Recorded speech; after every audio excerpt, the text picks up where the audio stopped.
Welcome back to Obscurus Gaming, and today we will be taking a look at the newly released 3D platformer Tinykin by Splash Team Games. This game popped up on my radar a few months back, and I was pleasantly surprised to see it released to Xbox Game Pass this past week, making it a super easy choice for my next game to review. It also released at the same time on Switch, PlayStation, and PC. It doesn't take long at all to see the overt Pikmin influences here, which, being one of my favorite franchises around, immediately piqued my interest. I also got flashbacks to a game I reviewed last year called The Wild at Heart, another Pikmin-inspired adventure game, which just happens to be one of my favorite Switch games of all time.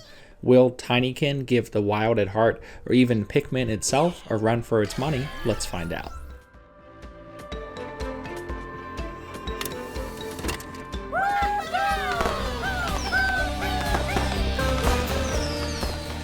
In Tinykin, you play as a small astronaut named Mylodane, who reminds me somewhat of Dexter from the old Dexter's Laboratory cartoon. The story is fairly basic and not super important, but essentially involves Milo flying back to Earth to investigate a potential human life form signal. You must help out the various bug-like creatures with various tasks in order to recover all of the rocket ship parts needed to relaunch yourself back to where you came from.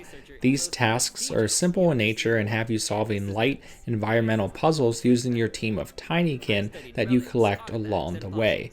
There is pretty much zero combat at all in Tinykin, with the gameplay mostly consisting of jumping, gliding, and sliding your way through 3D environments. Besides these basic platforming mechanics, you will also be using the various types of Tinykin that inhabit these levels, which is where the Pikmin influences shine through the most.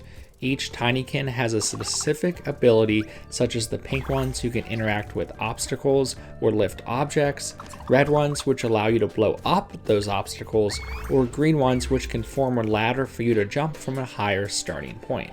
Nothing is very complex, and the gameplay itself is incredibly snappy and responsive. You never really run a risk of losing any of your Tinykin either, which makes the game perfect for a younger audience, and removes really any frustrations you might normally have from guiding a herd of small creatures through these levels.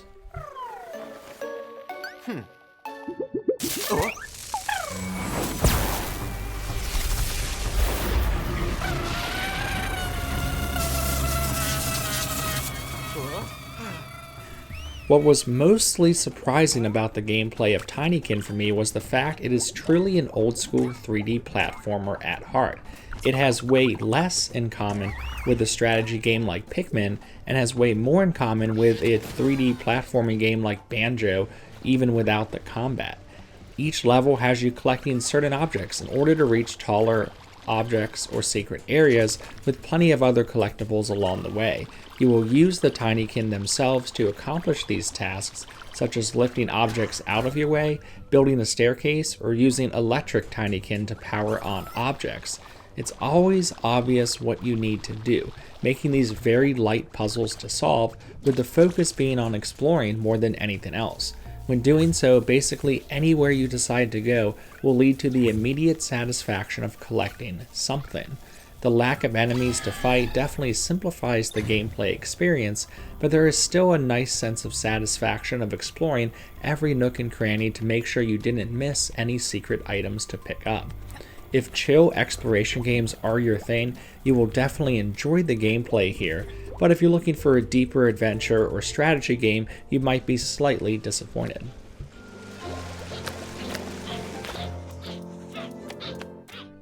Like most of you watching this video, I find the art style of Tinykin intriguing.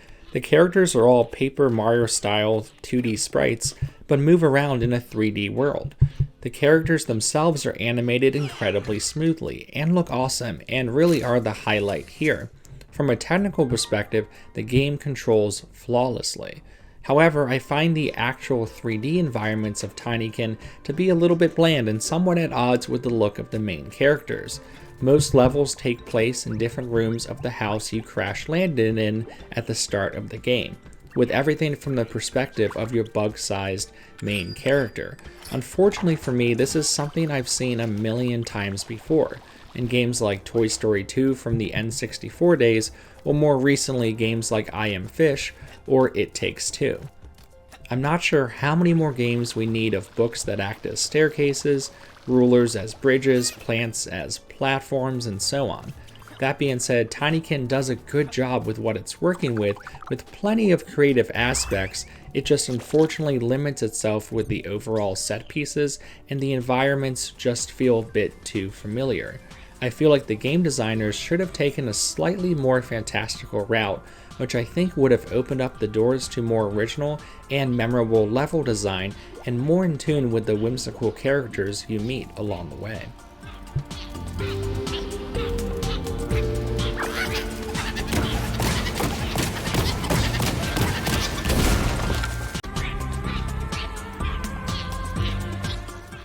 In the end, Tinykin falls short of indie greatness, but is still a pleasantly enjoyable 3D platformer. Despite the obvious Pikmin-style mechanics, the game has way more in common with the old-school 3D platformers like the old Banjo games or Toy Story 2 than it does with Pikmin itself. The result is a very laid-back and polished platformer that doesn't overstay its welcome. Tinykin certainly doesn't break any new ground, but is still worth a playthrough for any old-school 3D platforming fans. Peace out.